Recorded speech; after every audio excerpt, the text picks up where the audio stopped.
You're listening to the CyberWire Network, powered by N2K.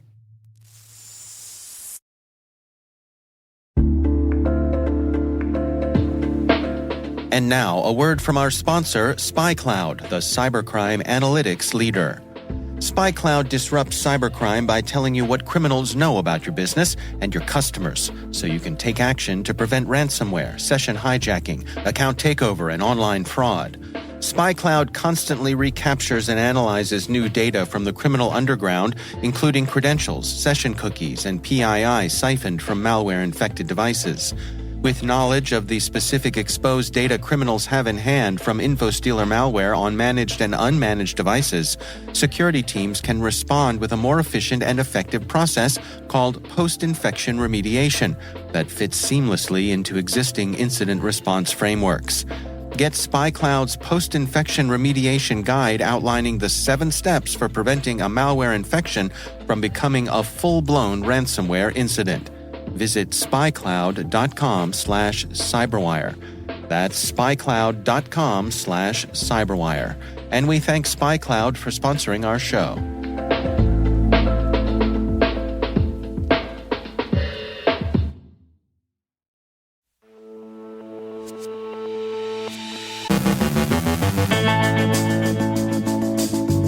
The feds look to cast a wider hiring net.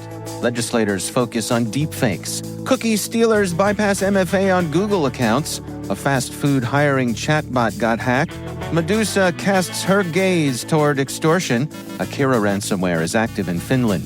GitLab patches critical vulnerabilities. Bosch thermostats are vulnerable to some hot firmware. CSAM vendors' crypto sophistication grows. CISA releases ICS advisories.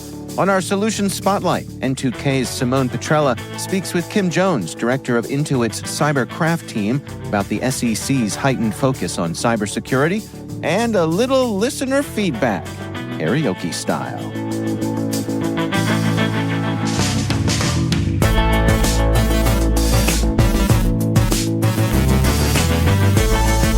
It's Friday, January 12th, 2024.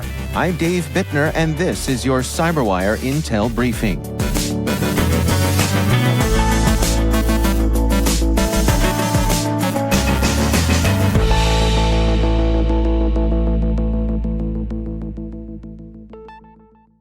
Hello, and thank you for joining us. We are glad to have you here with us. National Cyber Director Harry Coker is working to change federal cybersecurity hiring practices. Collaborating with the Office of Management and Budget, the plan is to revise educational requirements for some federal cybersecurity contracting jobs, opening these positions to skilled individuals without 4-year degrees. These changes are part of the Biden administration's effort to strengthen cybersecurity. Coker aims to diversify the workforce, historically underrepresented by women and people of color. The federal government will conduct hiring sprints later this year. These will involve recruitment events in previously overlooked areas, including community colleges. This is all part of the Biden administration's strategy to bolster the cybersecurity workforce, enhance education and skills, expand the workforce, and increase federal cybersecurity employees. Over 500,000 cybersecurity positions are vacant and urgently need filling. Staying with policy news, the New York Times reports on a recent state legislators conference where a panel demonstrated the rapid advancement of AI-generated deepfakes. Initially, legislators chuckled at a primitive deepfake of former Presidents Trump and Obama playing basketball. However, a more realistic video created a year later caused alarm. This spurred state lawmakers to consider regulating false or misleading political ads made by AI, especially with the 2024 primary elections approaching. Tim Story from the National Conference of State Legislators emphasized the need for regulatory guardrails. Cautionary tales from overseas, like Slovakia's election influenced by deepfake recordings, highlight the urgency. In the U.S., the campaign of Governor Ron DeSantis of Florida released fake AI images involving President Trump and Dr. Fauci. As of early 2023, Only California and Texas had laws regulating AI in campaign advertising. Since then, Washington, Minnesota, and Michigan have passed similar laws with bipartisan support, mandating disclaimers for AI-made ads. Kentucky's proposed bill is notable, making first-time violations a felony with up to 5 years in prison. By January, 11 more states introduced similar legislation. These bills focus on disclosure requirements for misleading AI ads, particularly during critical pre-election periods. In Congress, Senators Amy Klobuchar and Josh Hawley lead AI bill initiatives. State Representative Julie Althoff's bill requires disclaimers for AI-altered media. The broader legislative effort aims to combat the challenge of rebutting convincing fake videos or recordings, addressing First Amendment concerns by focusing on disclosure rather than outright bans. Turning to threats and vulnerabilities, researchers at Malwarebytes report on a method to gain unauthorized access to Google accounts, circumventing multi-factor authentication. Hackers achieve this by stealing and extending the lifespan of authentication cookies, which remain effective even if the account password is changed. Since this exploit's discovery, both white and black hat security researchers have examined it, leading to its incorporation into various information-stealing malware. This exploit abuses a Google API meant for syncing accounts across Google services to reactivate expired authentication cookies. According to Bleeping Computer, Google considers the API to function as intended and doesn't view this as a vulnerability, suggesting no permanent fix is forthcoming. To check for unauthorized access, users can review recent device logins in their Google account settings. If compromised, signing out of all browsers and resetting the password is recommended to invalidate old session tokens. For administrators managing Google Workspace or Cloud Identity, they can reset sign-in cookies in the Google Admin Console. Hackers infiltrated the back-end of Chatter, an AI chatbot used by fast food franchises for automating hiring, 404 Media reports. The breach was discovered by a group of researchers who utilized a script to scan for exposed Firebase credentials, focusing on companies using the .ai top-level domain. The script identified a Firebase configuration for fast food chain KFC. Using Firepwn, a GitHub tool for testing Firebase app security, the researchers gained read and write access to Chatter's database after creating a new user account.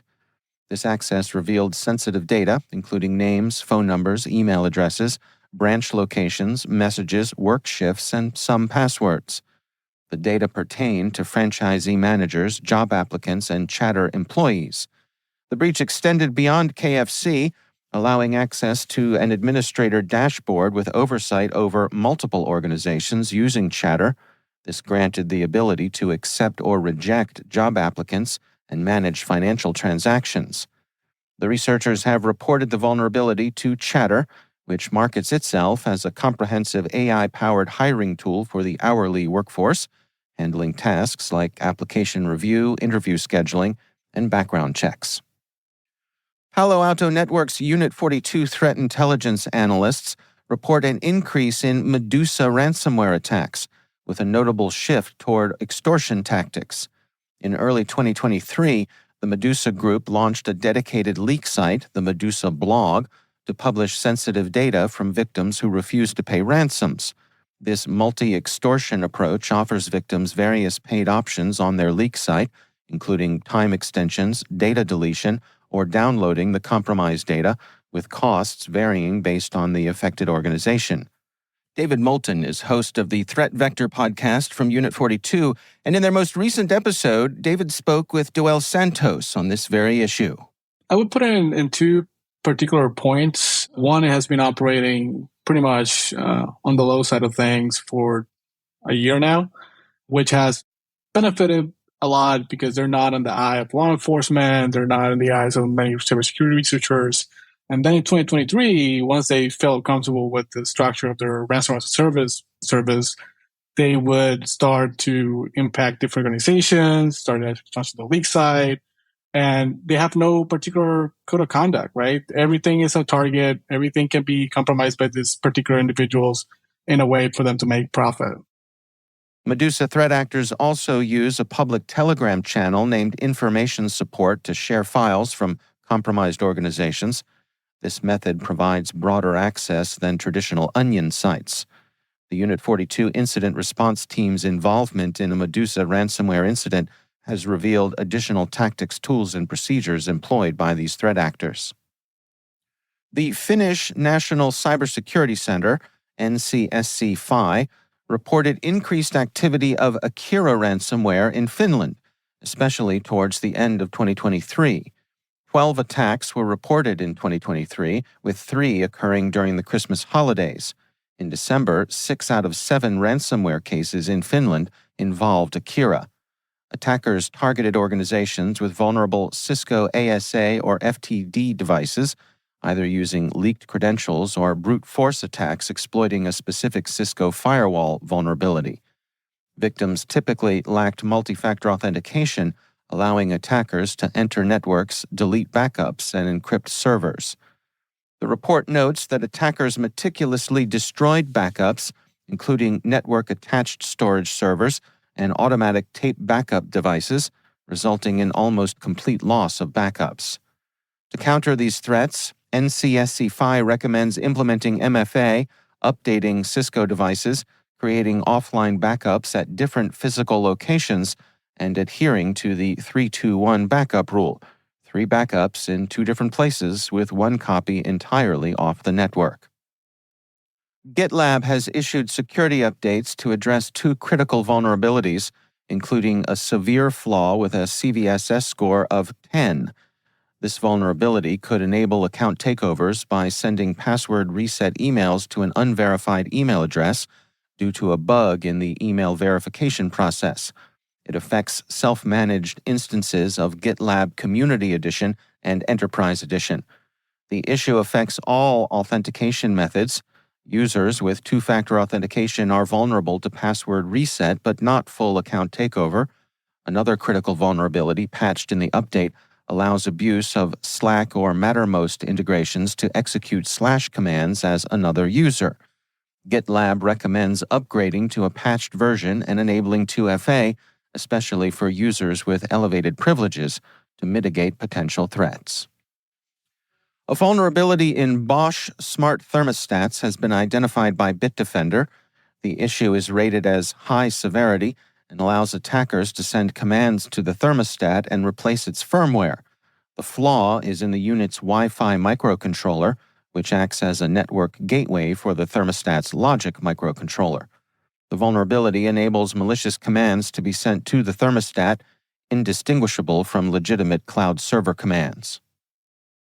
Journalist Andy Greenberg writes in Wired that cryptocurrency tracing firm Chainalysis has reported an increase in sophistication among online child sex abuse materials vendors using cryptocurrencies.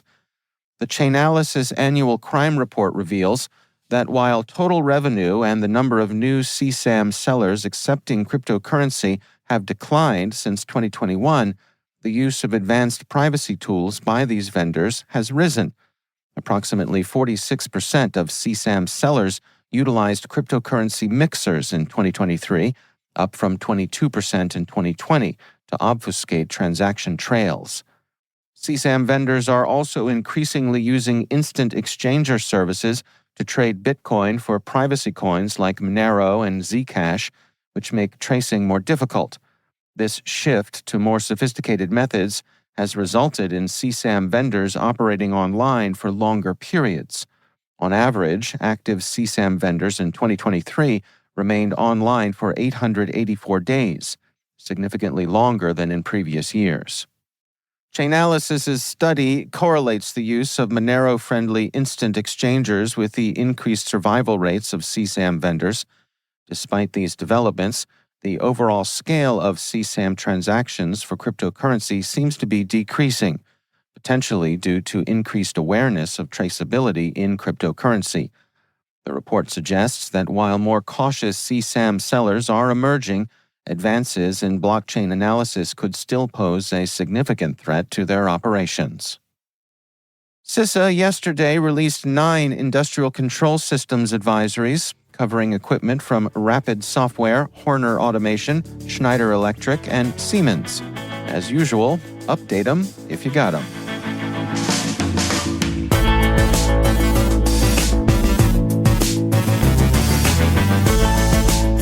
Coming up after the break, on our Solutions Spotlight, N2K's Simone Petrella speaks with Kim Jones, director of Intuit's CyberCRAFT team, about the SEC's heightened focus on cybersecurity. Stay with us.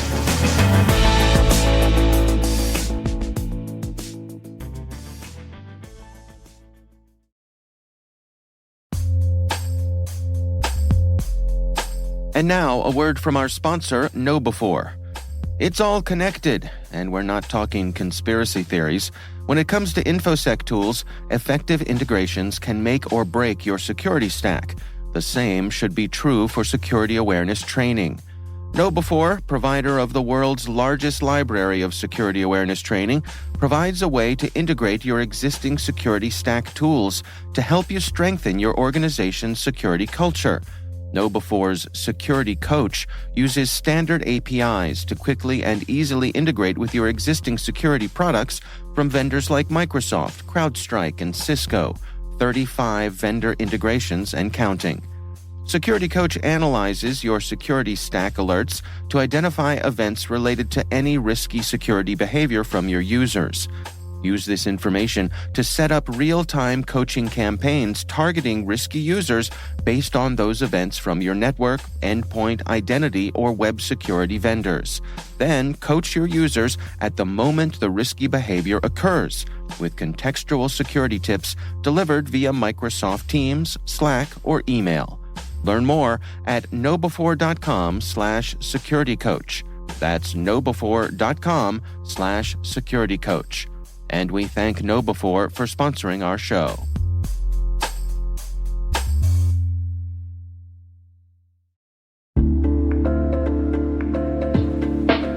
Hey everybody, I want to take a few minutes here and talk about our sponsor, Splunk. You know, you need to keep operations humming around the clock, but potential disruptions are everywhere. Splunk helps you predict problems and find and fix issues fast, so you can reduce risk and ditch downtime. The world's largest enterprises rely on Splunk's unified security and observability platform to become more efficient, resilient, and innovative. With Splunk, you can react quickly, evolve faster, and be ready for anything. Stay ahead of disruptions. Learn more at splunk.com/resilience.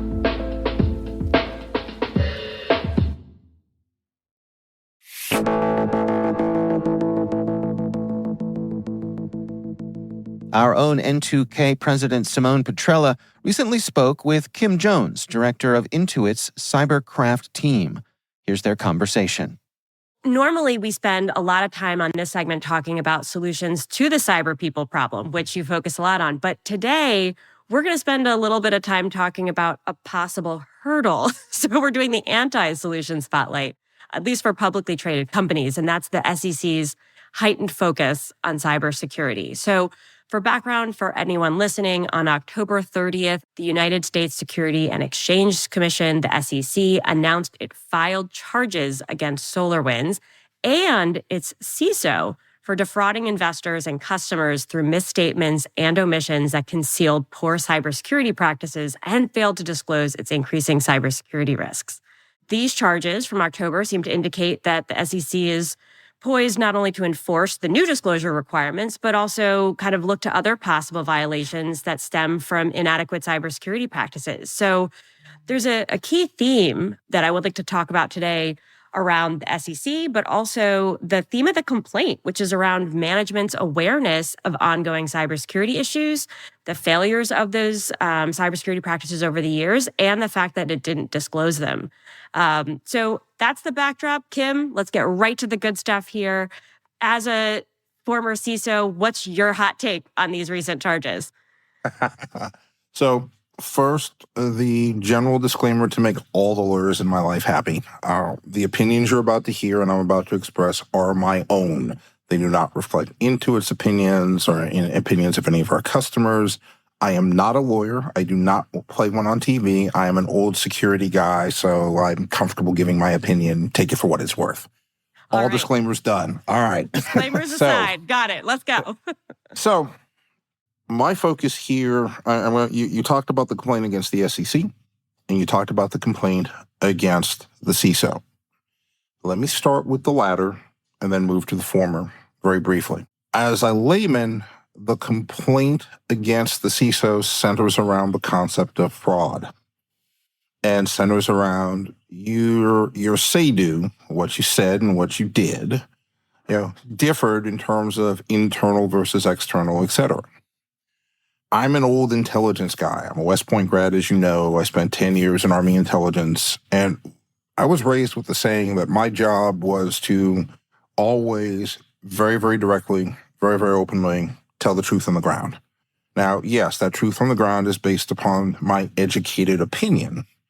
What the commanders who actually move the troops do with that is their call. And I took that mentality into my time as a CISO and into my time as a security professional.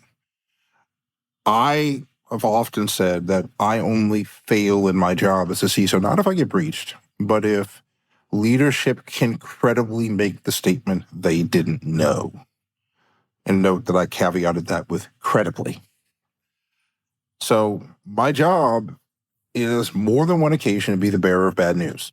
More than once in my career, I have been pressured to change my opinion. I have been threatened with my job to change my opinion, which meant more than once in my career, I have calmly set my badge down on the desk and asked for an escort out of the building, at which case, by the way, in all cases, management backed off and we had a good conversation and we got through it. If, big if, the allegations against the CISO are proven to be valid, it would appear that that level of solid line in the sand or in the concrete was not maintained. And again, big ifs here. I don't know the case. I'm not a lawyer, all those pieces in there. But if those allegations prove to be correct, this was a case of you draw the line in the sand, you communicate up, and you don't move. I think collectively, and this is the old guy in me, that as the profession has evolved, we have forgotten or may have put on the back burner the need for us and the importance for us to do that. So that's the CISO end. But it sounds like kind of what you're kind of saying here is that you can very realistically see an environment where someone in a position at a public company like SolarWinds is, even if they're coming to the table saying the bad news or kind of trying to be transparent, there's a lot of pressure, whether it's overt or maybe a little bit more subversive, even if not intentional, to essentially be like, you know what, I will back off. I'm not going to sort of like keep this hard line in the sand. And the problem that I have here is that as a profession, we act as if that's new. Doing this a long time. That's the gig. That has always been the gig. It will always be the gig. Now, it doesn't mean I'm going to take my sledgehammer and beat the company up, in public domains. It's like the old Watergate saying, Simone, you're in the DC area. It wasn't the crime, it was the cover-up. Where you have problems is if I'm deliberately not looking because I don't want to see what's out there, or I'm hiding what's going on. It's like, look, this is a case where here's what the requirement is. Or if I disagree with your interpretation of the requirement and my interpretation of the requirement, we got lawyers on both sides. Figure it out. Tell me what my opinion is, and I'll go that way. I don't have a problem with that, and no CISO should. Yeah. Well, I think we've thrown a gauntlet here. I mean, I was going to ask you next, what are some of the ways that you would recommend CISOs at public companies evaluate and report on their cyber practices, for not only the overall security of the company, but their filings? I think you gave us a couple starting points here, right? Whether it's FAIR or some other more data-driven process. Are there any other recommendations that you could discreetly say if maybe someone's not at a point where they are mature enough in an organization to use something like FAIR? Like, what are some things that they could do to evaluate and report on their cybersecurity practices and overall position, especially when it comes to public companies who have to file? I am a huge fan of the NIST cybersecurity framework. For those of you watching this stateside, go to nist.gov, Google it, you'll find it. If outside of the States, one of the reasons I'm a huge fan of it is because they're fairly comprehensive, they're well-structured, and, oh, by the way, they're free, so you don't have to pay for the models. The CSF is truly the first, in my knowledge, risk-focused framework out there. Even better, if you get into the framework, it tells you, guys, if you're a small mom and pop startup or just 10 or 15 people, please, God, don't try and implement everything in the framework. Pick the ones that make the most sense for you, start there, and then grow. I love the CSF as a framework to do that, and it's simple. So I'd start there. Yeah, no, that's great. And I think, Kim, first of all, thank you so much for joining and having this conversation. I think it's going to be really enlightening for a lot of folks that are watching and listening. I think it's actually a great place to stop and let people really think on that from a conversation. Kim, thank you again for joining us this morning, and appreciate all of your opinions and thoughts, even if they are your own and not to represent a company or an organization. Really enjoyed the conversation. I really did as well. Always great to talk with you, Simone. Thank you for having me. That's our own Simone Petrella speaking with Intuit's Kim Jones.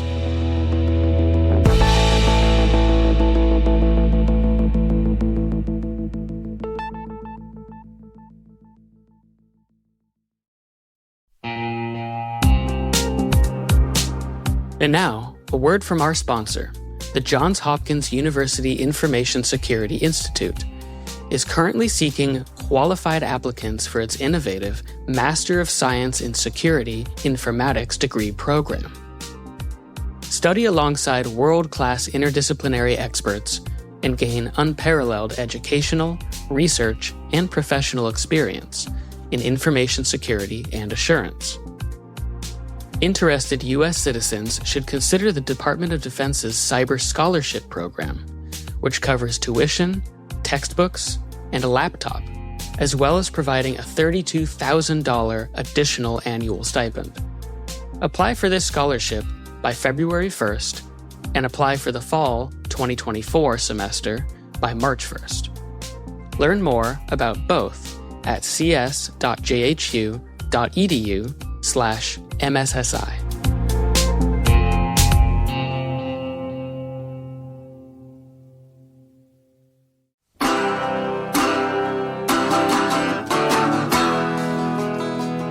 And finally, a message to our most recent reviewer on Apple Podcasts. Thank you for the excellent feedback, Lola. We love to hear from our fans and audience. To address your specific concerns, she walked up to me and she asked me to dance. I asked her her name and in an AI voice she said robot. R-O-B-O-T, robot. Robot.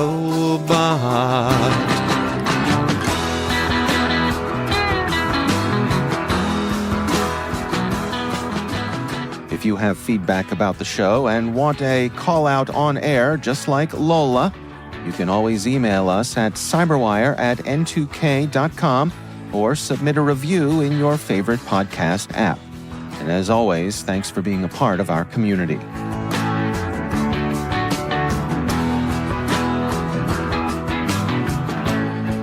And that's the CyberWire. For links to all of today's stories, check out our daily briefing at thecyberwire.com. Be sure to check out this weekend's Research Saturday and my conversation with Ryan Westman, Senior Manager of Threat Intelligence with eCentire's Threat Response Unit. We're discussing their research. 2 Russian-speaking cyber gangs attack employees from 23 different companies. That's Research Saturday. Check it out. We're privileged that N2K and podcasts like the CyberWire are part of the daily intelligence routine of many of the most influential leaders and operators in the public and private sector, as well as the critical security teams supporting the Fortune 500 and many of the world's preeminent intelligence and law enforcement agencies. N2K Strategic Workforce Intelligence optimizes the value of your biggest investment, your people. We make you smarter about your team while making your team smarter. Learn more at n2k.com. This episode was produced by Liz Stokes. Our mixer is Trey Hester with original music by Elliot Peltzman. Our executive producers are Jennifer Iben and Brandon Karp. Our executive editor is Peter Kilpie, and I'm Dave Bittner. Next Monday, we will not be publishing in honor of the Martin Luther King Jr. holiday. We'll see you back here on Tuesday.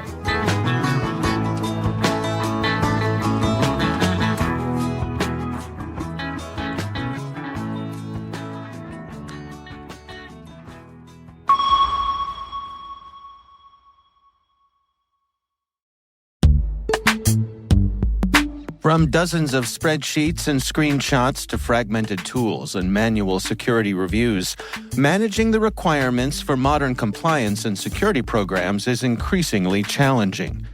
Vanta is the leading trust management platform that helps you centralize your efforts to establish trust and enable growth across your organization. Over 6,000 companies partner with Vanta to automate compliance, strengthen security posture, streamline security reviews, and reduce third-party risk. CyberWire Daily listeners can get $1,000 off Vanta by going to vanta.com/cyber. That's VANTA.com/cyber.